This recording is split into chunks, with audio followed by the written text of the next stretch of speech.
Salut les beamers, c'est David. Aujourd'hui, je vais vous présenter un plugin qui va... c'est une petite révolution en soi, un plugin que vous ne trouverez nulle part. Et qui va vous permettre de comparer deux versions d'un fichier Revit en quelques clics. Alors ici, bon, j'ai modélisé tout simplement, hein, j'ai fait quelque chose de simple. J'ai modélisé des murs avec fenêtres. Et ici, il y a des petites modifications entre la première version et la deuxième version. Donc ici, je suis sur la version projet 1 et là, c'est projet 1.2. Voilà, tout simplement. Donc, vous allez avoir... je retrouve ici, tac, vous allez vous retrouver avec deux fichiers que vous allez pouvoir télécharger sur le hub. Vous allez trouver ces deux fichiers qu'il suffit de copier et vous allez donc les amener dans Windows, Programme Data. Alors c'est un petit peu la partie compliquée, vous allez voir qu'après ça c'est facile. Autodesk, Revit, alors non pas Revit 2020 mais Revit, et Addins, donc c'est les plugins. Ici donc vous allez dans la version dans laquelle vous voulez mettre l'Addins. Par exemple je vais le faire sur 2000. Hop, je colle. Alors je l'avais déjà déplacé avant mais c'était pas le bon, donc je remplace les deux fichiers. Voilà. Hop. Ah oui, alors j'ai Revit d'ouvert, donc forcément c'est le truc qui marche pas, il faut que Revit soit fermé. C'est pas grave. Là de toute façon je vais vous le montrer sur Revit 2020, ça a déjà été installé, donc c'est un petit plugin qui apparaît ici sous forme d'un onglet. Et vous lancez simplement la comparaison. Vous choisissez votre première version, votre deuxième version. Vous choisissez les catégories que vous voulez ajouter ou pas. Alors par défaut elles sont toutes sélectionnées. Voilà. Hop. Et ensuite, vous allez donc vous avez aussi une option ignorer le changement de volume. Donc par exemple, si un mur, vous faites une ouverture dedans et que vous avez cliqué sur ignorer le changement de volume, il ne considérera pas que le mur a évolué. Voilà. Ici, je fais comparer et il va me dire effectivement que entre les deux maquettes, j'ai trois éléments identiques, trois éléments qui ont été modifiés et trois éléments nouveaux. Et actuellement, zéro élément supprimé. Voilà. Ce qu'il va faire, son astuce, c'est d'ajouter dans la case commentaire si c'est un élément modifié, un élément euh, supprimé ou un élément nouveau. Donc dans la nouvelle maquette, il va apporter ces informations. Donc maintenant, si je me mets, il faut bien que je clique pour être sûr d'être dans la bonne vue. Je retourne sur BeamNG et je vais dans colorer, modifier, nouveau, supprimer. Je peux changer les couleurs. Et là, je décide d'afficher, par exemple, uniquement les éléments qui sont modifiés. Alors, on les voit à l'écran. Hein. Si je colore, voilà, je vois que ce mur a été modifié. Hein, il est plus court qu'avant. En réalité, voilà, pour être exactement à la même échelle, enfin à la même taille, voilà, le mur a été raccourci. Celui-là, il a été modifié parce qu'il y a une porte dedans, et celui-là a été modifié aussi parce qu'il y a une porte dedans. Voilà. Par contre, celui-là, il n'a pas été modifié.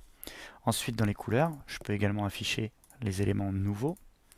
Donc, alors si on zoome, on va voir que ma porte, c'est un élément nouveau. Voilà. Et ce mur, c'est un élément nouveau. Par contre, voilà, ici cette fenêtre, ça n'a pas changé. Et enfin, donc, la dernière chose, je peux afficher les éléments qui ont été supprimés. Mais pour ça, bien sûr, sur la nouvelle maquette, j'aurai rien.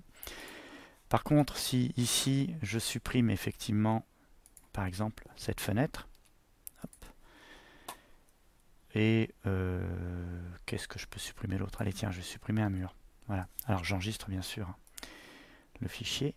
Maintenant, je relance la comparaison entre première version et deuxième version. Et là, il va me dire qu'effectivement, il y a deux éléments supprimés, deux éléments nouveaux et trois éléments modifiés. Maintenant, je vais dans colorer. Je vais par exemple afficher les éléments modifiés en rouge. Donc ces trois éléments ont été modifiés. Voilà, effectivement. Si je clique ici aussi, là, je vais effacer la couleur, j'aurai hop, éléments modifiés. Ça me confirme bien.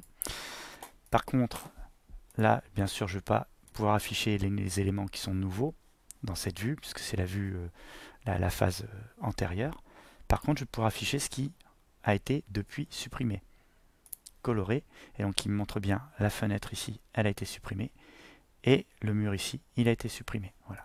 Et là, donc de l'autre côté, je peux également afficher les éléments supprimés, hop, les éléments nouveaux, les éléments, alors pas les éléments supprimés par contre, mais ce que je peux faire, c'est les éléments modifiés, je vais y afficher une transparence, un degré de transparence, alors, ce qui va jusqu'à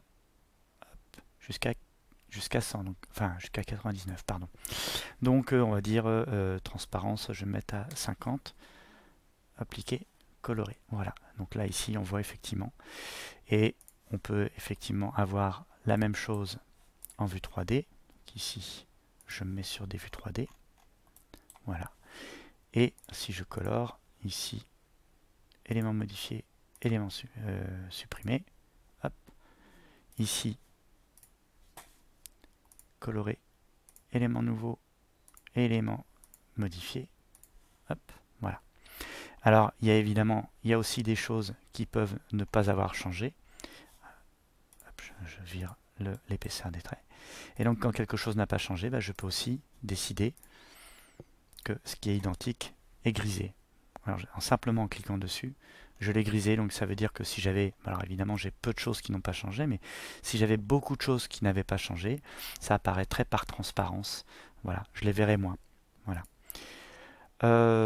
Vous pouvez, bon, bien sûr, effacer les couleurs et vous pouvez faire un report des éléments, voilà, qui ont été modifiés, des éléments nouveaux et des éléments supprimés avec leur identifiant, leur niveau et la liste exacte de ce que vous avez fait, et vous pouvez l'exporter au format XML, donc pour Excel. Voilà. C'est un plugin assez intéressant. J'espère que vous saurez en faire bon usage. À bientôt. Ciao.